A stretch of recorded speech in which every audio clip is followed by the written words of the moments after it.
నీ బ్యాంగిల్ ఇలా ఇవ్వు. ఆ సర్కిల్లో ఈ కాయిన్ వేయి.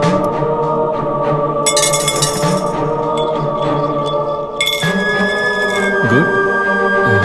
ఇప్పుడు మళ్ళీ ట్రై చేయి. మిస్డ్.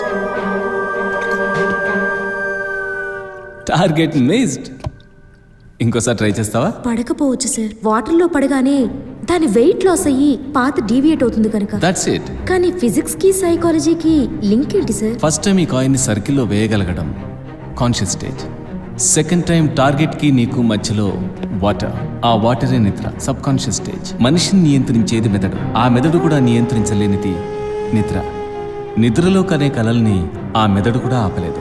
మనం పడుకున్నప్పుడు ఆక్సిజన్ లెవెల్స్ తగ్గడం వల్ల అప్పుడప్పుడు మననెవరో గొంతు పట్టుకుని చంపేస్తున్నట్టు అనిపిస్తుంది. అయినా మనం ఏం చేయలేం. అదే స్లీప్ పెరాలసిస్.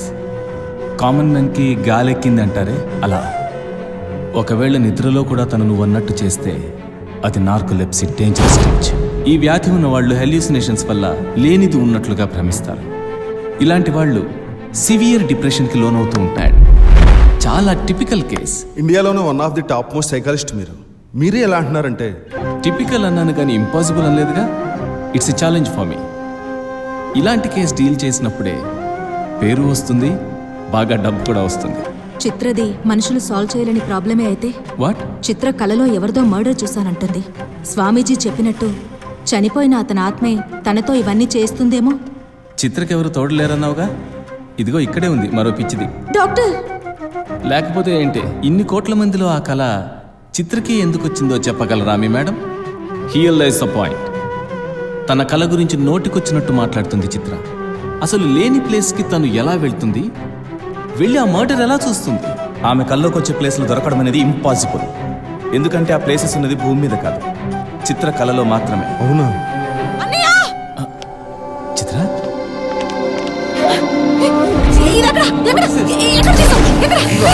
ఇవి లాస్ట్ మంత్ యుఎస్ లో డెలివరీ వెళ్ళినప్పుడు దిగిన ఫోటోస్. ఎస్.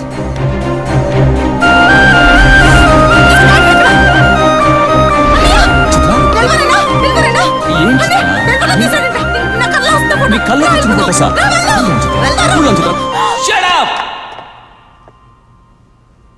ఇప్పటిదాకా సగం మెంటలే అనుకున్నాను. పూర్తి మెంటల్ దానివి నువ్వు, పూర్తి మెంటల్. పాస్పోర్ట్ ఉందా నీకు? పాస్పోర్ట్ లేకుండానే అమెరికా వెళ్ళి ఆ ప్లేస్ లో జరిగిన మర్డర్ చూశానంటావా? పిచ్చోళ్ల చేతిలో రాయి కంటే వాళ్ళు చెప్పే అబద్ధాలే చాలా డేంజర్.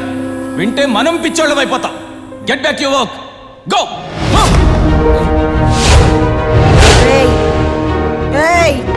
ఏం వాగుతున్నావురా? చిత్ర, ఏం వాగుతున్నావు? నువ్వు అసలు బ్రదర్లా కాదు, కనీసం మనిషిలా కూడా ప్రవర్తించట్లేదు. ఇప్పటిదాకా ఈ సొసైటీ నా లైఫ్ ని క్వశ్చన్ చేసింది. అప్పుడు నా దగ్గర సమాధానం లేదు, పిచ్చిదాన్నంది. ఇప్పుడు నన్ను నేను క్వశ్చన్ చేసుకుంటున్నాను, ఎందుకంటే నా కళకు ఆధారం ఉంది. ఆ కళేంటో, ఆ కళకి నాకు సంబంధం ఏంటో తేలుస్తాను. ఇది నా లైఫ్ అండ్ డెత్ గేమ్. నా లైఫ్ కి, నా కల్లో వచ్చి వాడి డెత్ కి సంబంధించిన గేమ్. తేలుస్తా. ఏంటమ్మా ఇదంతా? కళ లేదు, ఏం లేదు. వదిలే చిత్ర. వదలండి సార్. నా కళకి ఇప్పటి వరకు సాక్ష్యం లేదు. ఆ స్థలం నిజమైతే ఆ మర్డర్ కూడా నిజమే.